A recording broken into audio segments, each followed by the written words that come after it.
I think travel can honestly happen for everyone. It doesn't always need to be luxury. I think half the time it is just about the experiences that you're having.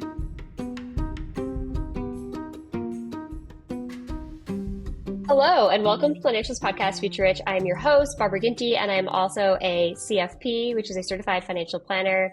And I am very excited to bring to you today my guest, Elizabeth Kaczka. Hi.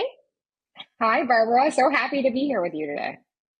Yeah, thank you for joining us. So we were introduced by a mutual friend, and you helped me plan the exotic portion of my honeymoon, and then most recently helped my husband and I plan a little trip to Morocco, which I would highly recommend.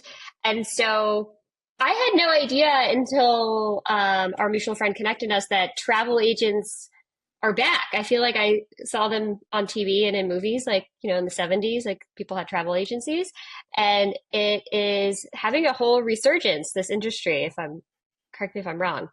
Yeah, no, totally. We are back, that is for sure. I think honestly, what happened was that travel actually became more overwhelming the more booking platforms that came onto the internet. And essentially, people were flooded with too many options. And so, anytime you would kind of go to the computer to think about planning a trip, you were suddenly overwhelmed with 45 tabs open, TripAdvisor, booking, hotels.com, trying to find the best rate at the best hotel and which location should I be at. Where kind of travel agents have kind of re-entered into the landscape because we're able to narrow those options down for you on something that fits your budget and your aesthetic.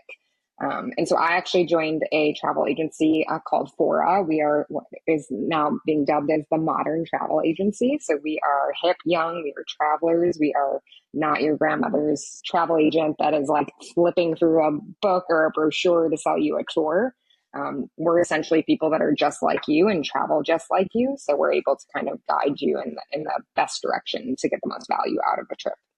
Yeah, it's really exciting. It's made a comeback because I will admit that previously I've always traveled, before I got married, I'd always traveled with my girlfriends, and everyone is super type A. So I was just assigned like a task. Usually my task was like really minimal, and everybody else had opinions about where we were going to go, what we were going to stay. And there is usually massive spreadsheets along with all of my vacations with my girlfriends, which I've always just really appreciated.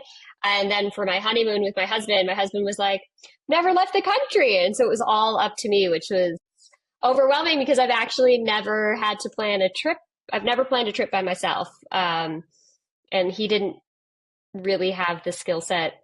He had an idea of where he wanted to go, but he had a passport, thankfully, but didn't have the skill set, I think, to plan it as much as my girlfriends who are all very well traveled. And I kind of just go on their coattails, really.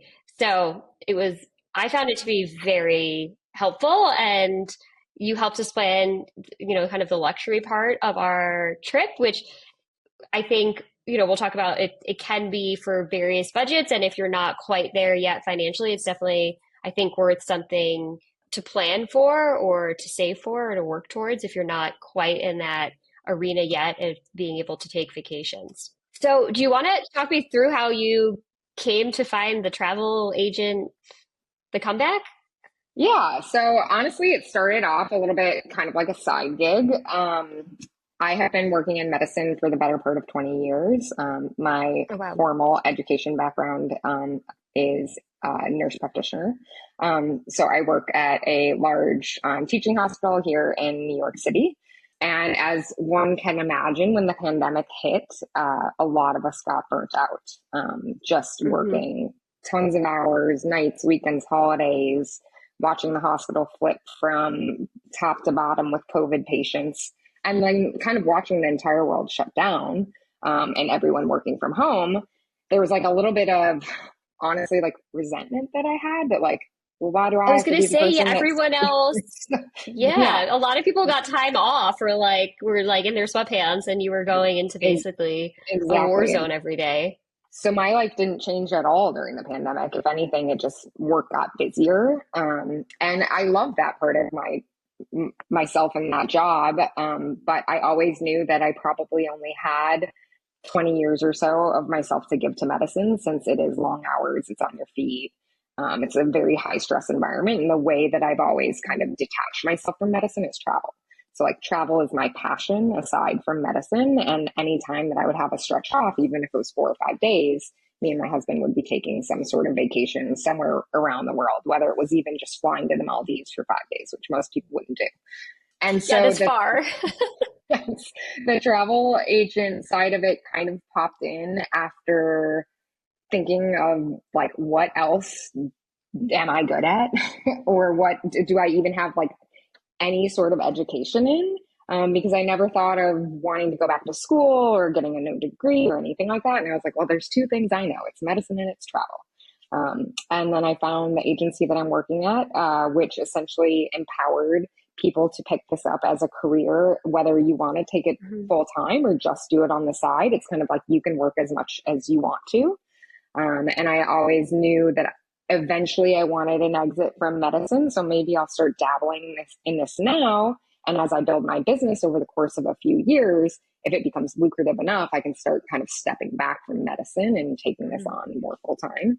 And I've actually been really lucky because it has turned more lucrative quicker than I actually thought it would have.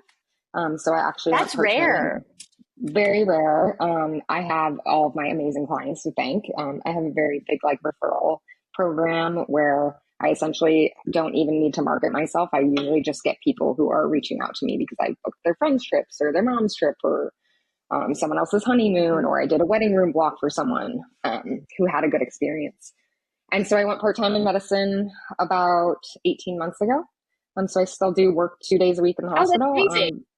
Yeah, and the rest of the days I book travel. So I love that you kind of legged into it instead of just saying, I think that a lot of people expect the side hustle to, work out faster. And I think it's great if it does, but I think it's smart, that you kind of started it as a side hustle.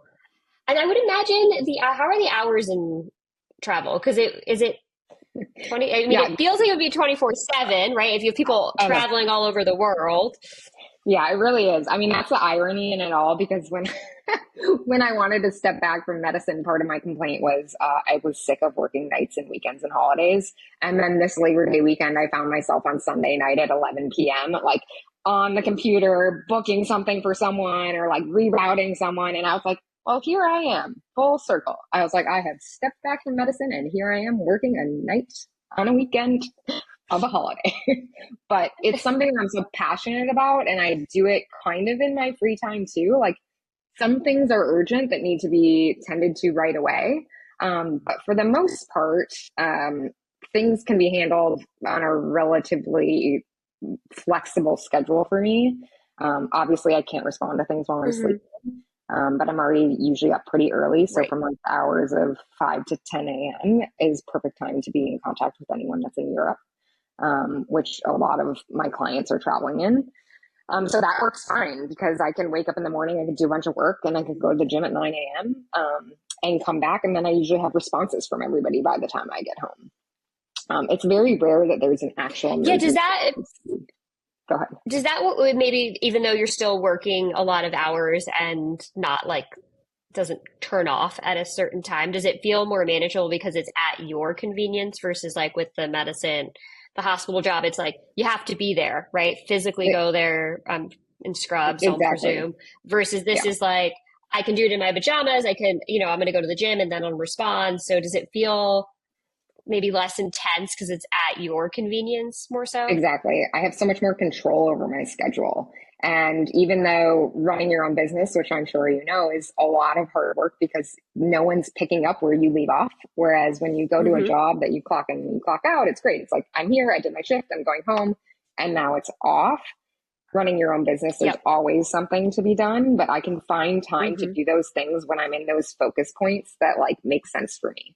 So even if it's, responding to things or getting something done 30 minutes while dinner's cooking, or just taking a quick peek at my email before I go to bed and knowing like what I need to do to schedule for the next day, it just having that sense of control over your schedule is, what one of the biggest benefits I think of it is. There is definitely some work life balance that needs to happen though. Well, because I was going to bring up two things. One, if I believe you're married, right? So like Mhm. how has your spouse been with it? Because I think that's a big change to owning your own business. I think is a lifestyle for you, but also for your partner, right? Because that means that like you might be like, oh, before we have dinner, I'm just going to do a little bit more work, or like after dinner, I just have to do a few more email, right? And like it can kind of impede if you're not used to that. It's a different lifestyle owning a business than going to work somewhere is my personal take. Yeah. Um, Yes, I am married, and my husband obviously knew me prior to me starting this business. So it's definitely been an adjustment. He's been so supportive. I mean, in the beginning, when it was just going to be a side gig, like, and it was all fun and games, like, it, I was only doing it a couple times a week. So it wasn't really all consuming. But once like the business started to ramp up a lot and I had a lot of clients, especially when clients are all traveling at the same time, there are times that I need to do things, especially if I go to my um, job in medicine. When I come home, there may be things that I need to tend to before I'm like able to help participate in making dinner or whatever. And so it definitely has been an right. adjustment. And I'm trying to get better at that and just kind of communicating like, hey, like I'm happy to be home. Like let's have dinner at 7. I have like an hour of stuff I need to do and take care of, and just kind of at least like letting him know and having open communication if there's things that are on my plate that like need to get done. And I've also gotten better at realizing to myself that like not everything's an emergency, and I don't Yeah. need to respond to this email tonight. Like this can wait until normal business hours. Yeah. And so kind of setting those boundaries even with myself has been like super helpful. Yeah, that is the hard part about a business, right? Is being like, I feel like to get the business going, you have to be super responsive and it's like a hustle in the beginning. And then at some point you have to be like, okay, I have to like have some semblance of normalcy. Like I can defer that till tomorrow or, and so how has it been? So now you went part-time in medicine. And so would you be comfortable sharing some of the finances or like, how does it work as a travel agent? So Yeah, if absolutely. someone's So interested in pursuing this. yeah, there's like a few different ways to make money. For the most part, we make money on commission. So anytime you are staying at a hotel, there's a certain portion of your hotel stay that actually already has commission baked in for a travel agent. That's just kind of how Oh, wow. the hotelier world had started out. And so anytime I have a client stay, we get a small kickback from the hotel as part of the commission structure. I do split that with my agency. So let's Oh, say so it's like they're like it's like real estate kind of. it's exactly like real estate. Yeah.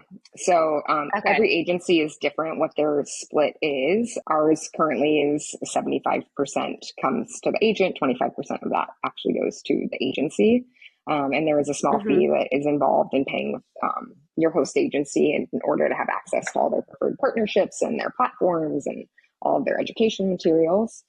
But I also charge planning fees for anyone that's doing Okay. more extensive trips. So my pay comes kind of 50-50 from both, depending on the kind of trip Okay. I'm planning for someone. For someone who might be taking a short trip, perfect example, you going to Morocco, really just needing hotels and maybe like transportation. I don't need to put in a planning fee on that because it doesn't take me a significant amount of time to put that together. But someone who might be Hmm. doing 14 days over Europe, going to 3 different cities that needs transportation as well as all their experiences, there's no commission that's actually included in booking experiences, tours, transfers. And so I do charge Okay. a planning fee in order to pull that all together. So I get a little bit of money from both ways. And does the agency take a fee on everything? Like kind of like in our business, our broker dealer in real estate, they take a fee. Doesn't matter how you get paid, they take a cut Exactly. regardless. Yeah. And the benefit of partnering with the agency, I would presume, is they have access or better deals or material, right? So they're giving you kind of the feel of a bigger company while, right, without you Exactly. having to be an employee of a bigger company. Exactly. So I'm technically an independent contractor, but by Okay. working with them, they're my host agency. I have access to all their preferred partnerships where they have essentially, made relationships with hotels all around the world. And we are a part of certain consortias, which are essentially like luxury travel programs, things like Virtuoso. It's very similar to like Fine Hotels and Resorts, where essentially as us being a part of those programs, we're able to offer our clients certain benefits. So whether it's early check-in, late checkout, breakfast, resort credits, Okay. all hotels are different, but a lot of hotels in the world are part of a consortia. So there's things like small luxury hotels of the world, tablets, Okay. hotels. There's Mr. and Mrs. Smith. There's Belmont Bellini Club. Like there's just, you name the hotel, it exists.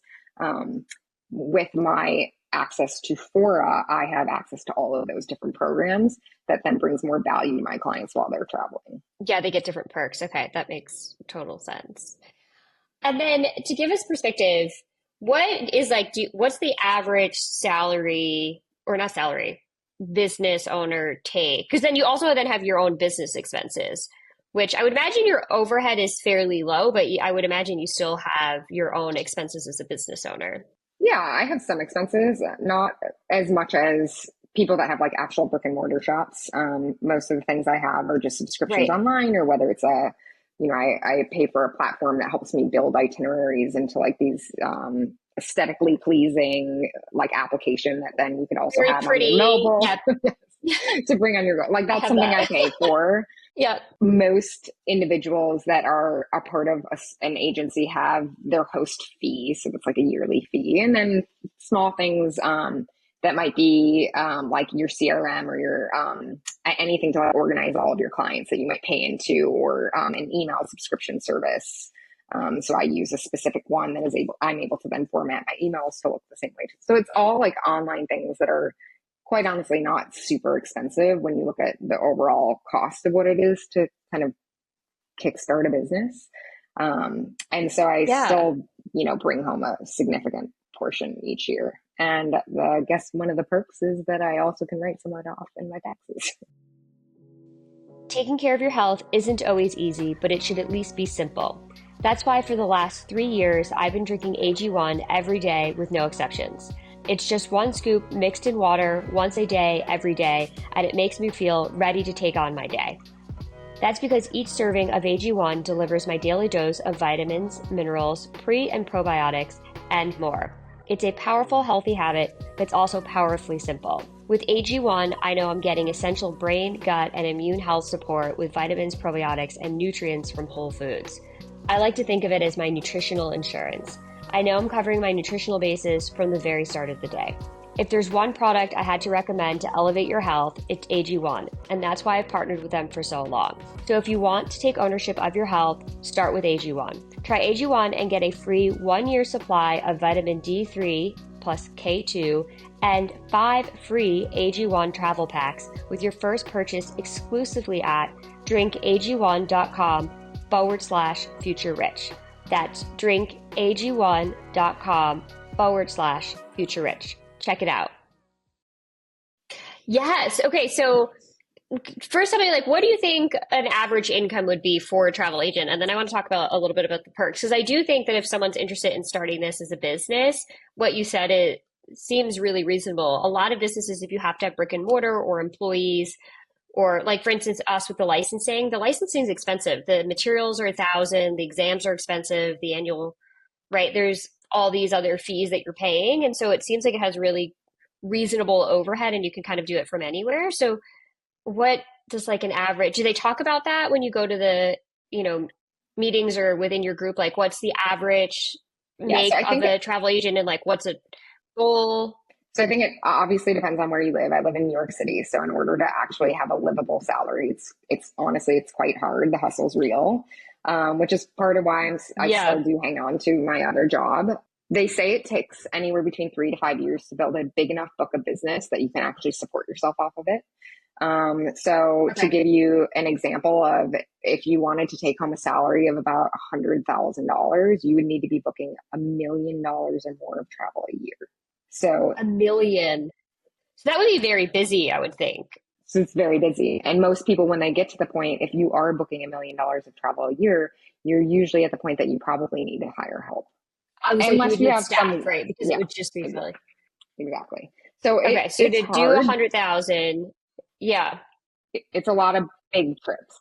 big trips. Yeah. So do you think like the target, if someone was interested in this, is like this is a great side hustle to supplement or to get you out of like what you're doing, where you're like still going to stay in medicine, but it gives you the flexibility to do something you're really passionate about? Yeah, I have colleagues that are now in this industry that are doing it in both ways. There's some people that still have their full-time Okay. job and they are doing this as a side hustle, they're obviously not bringing home as much money as people who are Hmm. either focusing on this at least part-time or full-time. But there are people that have taken the plunge and they, decided, I know it's going to take a couple of years for me to get to where I want to be, but I want to like put all my time and effort into like learning how to do this well, traveling so I know places better, getting all the education that I can, whether it's through suppliers that are educating us Hmm. or our agency has like education programs that are happening multiple times a week. Those people are obviously able to scale their business a little bit quicker than someone who is doing it as a side hustle. So Right. people do it in both ways. I think the way I started was perfect for me, just based on kind of where my financial situation was at the time. Like I didn't need to fully replace my salary when I went part time, but I wanted something that at least had better value for me at home. I wanted better work life balance. I wanted to be able to step away from the hospital. My husband and Hmm. I are planning to have a family, so we would like, to be around more. And this was like, it Hmm. was worth it to take a little bit of a pay cut in order for me to have the flexibility to be around more. Yeah, to have more control over your schedule. So it seems like there's also probably great perks. So I would imagine then any of your travel is a business write-off from a tax standpoint because it would be work related. And then do you get to travel for free? Like, do you get free hotels and to test I out have the luxury stays? I have in the past. It's not the norm. Me and my husband, Okay. we travel a lot. We've been to 52 countries. Most of those are fully paid Oh, for, wow. because we like extravagant places. And the more expensive places you go, the less likely they are to need to promote themselves to you. They Got it. usually are sold out all the time, anyways. But I certainly get access to all of the perks that my clients would get access to. So that's more value in any hotel that we go to, whether we're getting resort credits. I also get the commission off of it. So it's a reduced stay. And there are Okay. some hotels that provide travel agent rates. So they're discounted rates so that we Okay. can come and familiarize ourselves with the properties. So we do take advantage of that when we get the chance to, but it certainly is Yep. not every trip that we do. So then maybe the tax benefit of like not of being able to expense it and say I'm doing research for the business is probably a big Exactly. one, especially in New York City. Yes, yes. We are always researching. There's a lot of other perks of the job that are a lot of fun. Suppliers actually fly in from all around the world and they come in and meet with us. So being in a big city like New York City, people here all the time from all different countries at all different hotels that take us out for lunch so that they can explain to us, their hotels, or we'll go do a fun experience with them, whether it's like putting flowers together, whatever it is, like some sort of environment that we are able to meet with the general managers of hotels or their sales teams to like form these relationships so that when I do send my clients to these hotels, I can say, hey, Barbara's on her way to your hotel. We met 3 weeks ago in New York City when we had lunch. Like, she's my great client. Her and her husband are very active. They like to do this, that, and other. And that way the hotels then have a little bit of background about my clients. And so just in those ways, like there are other non-financial perks that come along kind of with the job that are a lot of fun. Yeah, I mean, it seems like if you were looking for a side hustle or a career transition, depending on where you are with your life, it seems like a great avenue to pursue if you're really into travel. Yeah, it's definitely for people who have already been planning all of their own trips, and who are well traveled, or it's obviously easiest to sell something that you're passionate about. So if you already have the Hmm. passion for it, that's half the battle. I certainly light up Right. every time I talk about travel. And so it's easy for me to sell it because I truly actually feel it. I think that there are some amazing experiences in the world, and nothing excites me more than like watching other people actually go on them. And so it's not a hard sell at all. And so for our listeners, now that if they didn't know about travel agents or didn't know this was an industry that is having such a big resurgence, because yeah, I think when I think of travel agency before meeting you, I kind of thought of the show The Americans where they had the front for the travel agency, or like my dad using a travel agent for another one of his cruises, which it's like he just does cruises. Um, Very baby boomer of him.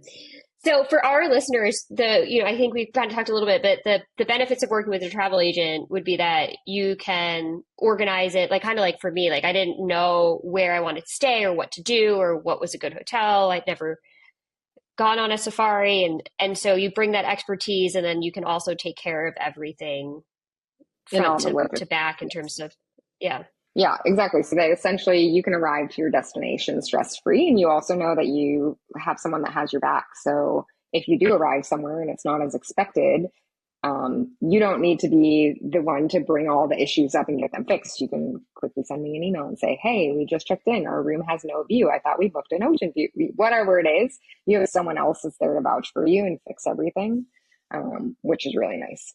Yeah, oh, absolutely. And what is your tip for people who are in varying budgets, like depending on where they are in their financial journey? I think travel can honestly happen for everyone. It doesn't always need to be luxury. I think half the time it is just about the experiences that you're having. But I think traveling in the off season is, my biggest tip for people in order to get more bang for your buck. So traveling in shoulder season, you can still get the same experiences, usually nearly the same weather that you were going to get if you went in high season, and you're probably going to spend 50% of the price.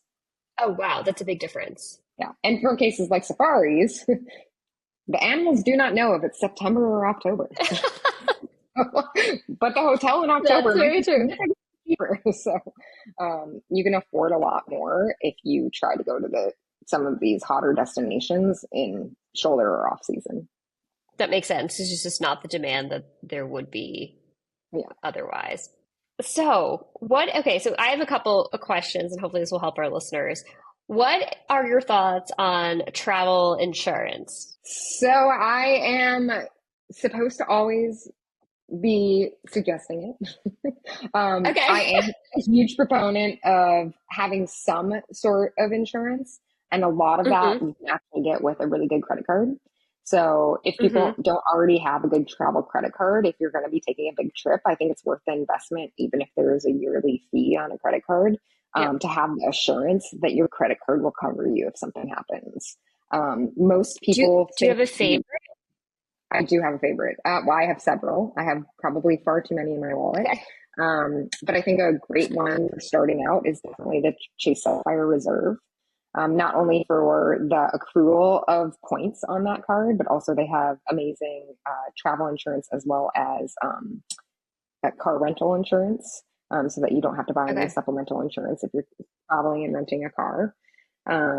And then that one gets 3 times points on all travel. So anytime you book anything, even if you are taking an Uber in your hometown and you're putting it on a Chase Sapphire Reserve, you're going to get 3 times points. And over time, that if you use those and you spend on the card and pay it off every month, you're going to accrue enough points to eventually be able to redeem for travel.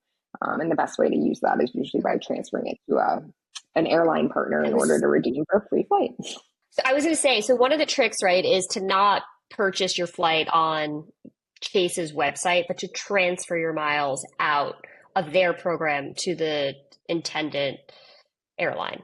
Exactly. Yeah. Most airline programs have things that are called fixed award space, where you're Okay. actually just going to pay a certain amount for the distance you're flying. It doesn't matter what the cash value of the fare is. Whereas if you're Oh. booking on Chase's portal, you're always going to pay a percentage of the cash fare. Oh, okay. So you always want to transfer it out. So okay, so Chase Sapphire Reserve is one of your favorites. And because it has the car rental insurance component. Yeah. For people that like luxury travel, I also suggest the Amex Platinum. The Amex Platinum card, Okay. you get 5 times points on all flights, which is amazing. Oh, And then you also get a $200 hotel credit every year. That one is best for people that How do you honestly, how do you use that? I have the MX Platinum for work. Like, how do you use the credit? This it sounds like the dumbest question, I'm sure, but how do you I know use the you have the $200 credit? benefit. Yeah, how do you use it?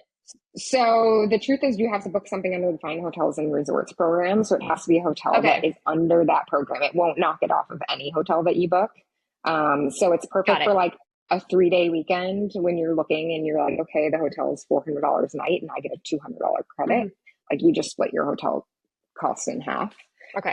Is the way to actually use that one. For the Chase card, it's actually you get $300 redemption in any travel. So it doesn't matter where you book or how you book it. You automatically are going to get $300 back after you booked your first Oh, $300 in travel. amazing. So do you think that for somebody who maybe is on the lower end of their budget and travel is a little aspirational or trickier, would you recommend trying to use the credit cards to accrue the points to try to get some of the hotels covered or the flights covered with the regular spending?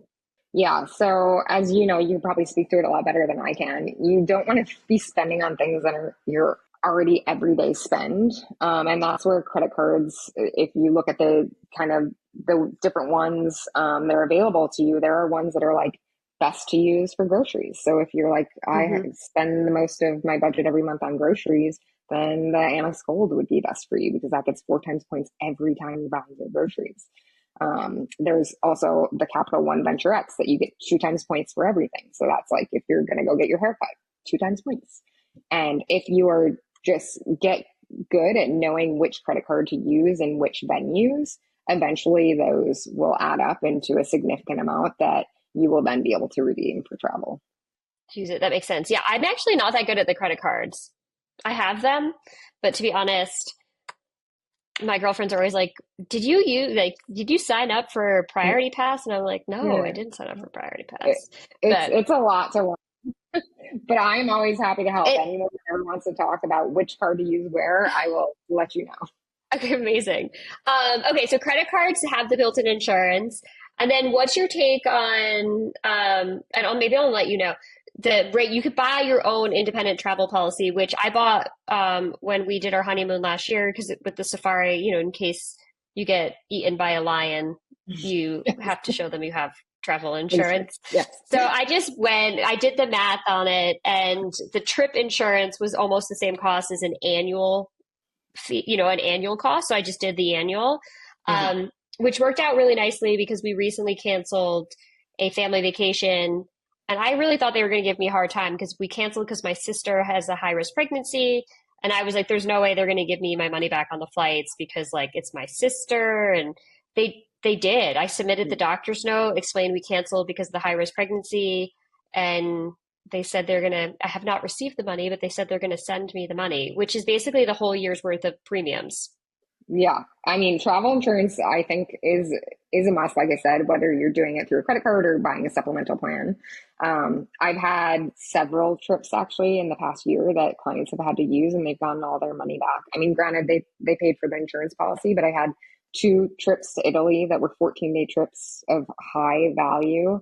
That one had a death in the family and one got COVID, and so couldn't travel. And thankfully, because they had travel insurance, they were able to both get like their entire trip reimbursed to them. And then we got them booked on another trip a couple months later. I've also personally needed to use travel insurance. You always think that you're invisible; it's not going to happen to you. But my husband was in Israel and split open his eyebrow when he ran into a door and needed stitches.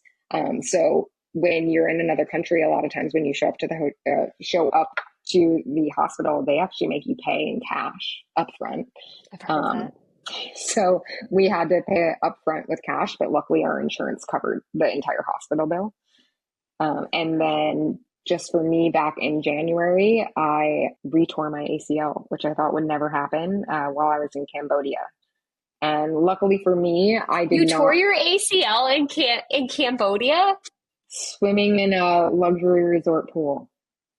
I kid you not. Oh no. Yes. Yes. And so for most people, if that would have happened, they probably would have immediately ended the trip and flown home. This was my fourth ACL tear. So I knew actually there was nothing I could really do about it until the swelling went down. So we actually Hmm. ended up continuing through the trip. But since we did have the protection of travel insurance, like we at least had the assurance of knowing, like if I was in a lot of pain or like I just didn't want to continue to go on, like we could easily just rebook our flights and then get reimbursed for the rest of the trip that wasn't able to happen. I stuck it out though.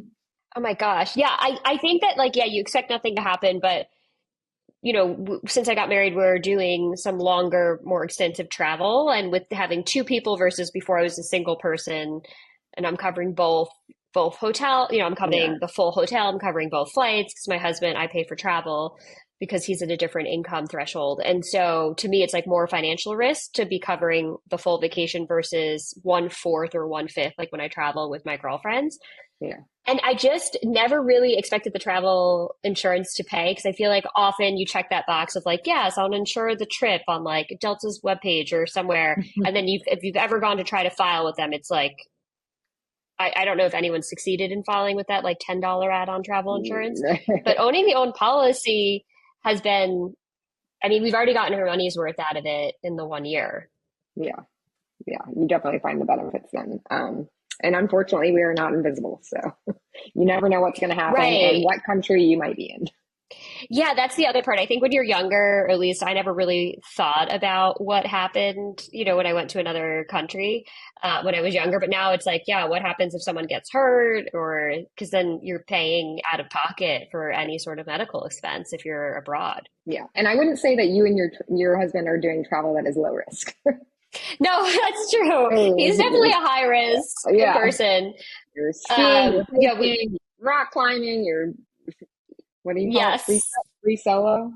I don't do that, but yes, deep water soloing, Yeah. which is definitely high risk. Yeah, so I definitely needed it for sure on him. I'm definitely a lower risk candidate. They don't ask that many questions when you take out the travel insurance to deem you high risk or low risk versus like life insurance. So I thought that was also interesting. But what are maybe some other tips? So traveling in the shoulder season, the credit card insurance, any other? I've also always heard that you should book flights on Mondays or Tuesdays. I don't know if that's like a So old that's wife a tale. myth. I know they do say like the Okay. flight changes on on Tuesdays. I think one of the one things I have noticed is searching on an incognito window on Google Flights does sometimes bring a lower airfare down because Oh, um, it has cookies and it essentially like tracks that you've been looking at flights. Some people say that's a myth. I have had both windows up before though and found cheaper flights on an incognito tab. But I also oh, think, interesting. speaking of flights, a lot of people don't know I'm still quite shocked when I hear that some people aren't using Google Flights to search for flights. But if you have flexible travel dates and you are looking to go somewhere on Google Flights, when you open up their calendar, it actually can tell you like what the cheapest dates to fly are. If you know you're just going to take a 7 day trip in April and you choose April 1st to April 7th, it's going to pop open the whole month and it's going to show you, well, if you actually leave on the 2nd and come back like the 10th, you're going to save $500. So I think that's always go to Google Flights first instead of going to the actual airline's website to find the exact dates that you're looking for. Because if you have a little bit of wiggle room, you might be able to save a little bit of money. Yeah, that makes sense. I actually didn't know that they didn't do it on other sites. I've always just leaned towards Google Flights, so that's good to know. But I had told my husband he's not allowed to book flights except for Monday or Tuesday, so maybe I'll let him know that that is a myth. So I'll expect to hear from you on Wednesdays after the flights are booked. Yeah, exactly. Where's Barbara? It's Wednesday. We booked our flights It's last night. Wednesday. We just booked our flights. So anything else our listeners should know? And then where can they find you if they're interested in booking a trip? Yeah, so I'm not as active as I should be on Instagram, but I do have an Instagram handle that you can see some of the work that I've done for some of my clients. It's Elizabeth Kaczka Travel. The last name's Kaczka. Otherwise, I do also have a website that is elizabethkaczkatravel.com, and there's a form that says contact me, and you can enter some of your trip details, and it would come over to me. And we can set up a call and talk about it. But my biggest advice is if you aren't sure about working with a travel agent, maybe just reach out to one and see if it's the right fit for you. It's typically not more expensive, especially if you're just doing hotel stays. Since the hotels do pay us a small commission, there's no extra cost that's passed on to you. So you get a little bit more value out of your trip by getting some extras, and you have the assurance knowing that someone's looking out for you while you're on your trip. Amazing. And do you have any, because we're going to be coming near the end of the year, do you have any top destinations for 2025? So I have actually a lot of people that are interested in Southeast Asia, which makes me so excited because Southeast Asia is one of actually the best places you can go to get like value for your money. They do luxury hotels really well at really great prices. And Portugal is still really high on the list for people. Everyone is kind of has their eye on Portugal. And I do a lot of Greece travel, and it looks like 2025 is going to be just as strong as 2024. Amazing. Well, we will link every your website and your Instagram so everyone can find you. And we so appreciate you coming on to give us all the details about travel agency as a business and travel in general. Awesome. I'm always happy to talk travel. So thank you for having me, Barbara. Yeah, absolutely. And for all of our lovely listeners, you can find our most up-to-date information on Instagram at Future Rich Podcast. And if you like the show, please share it with a friend. And you can also rate us on Spotify and Apple. Time for our disclaimer. The opinions voiced in this podcast are for general information only and not intended to provide specific advice or recommendations for any individual. All performance references are historical and do not guarantee future results. Make sure that you consult with your own legal, tax, and/or financial advisor before making any decisions.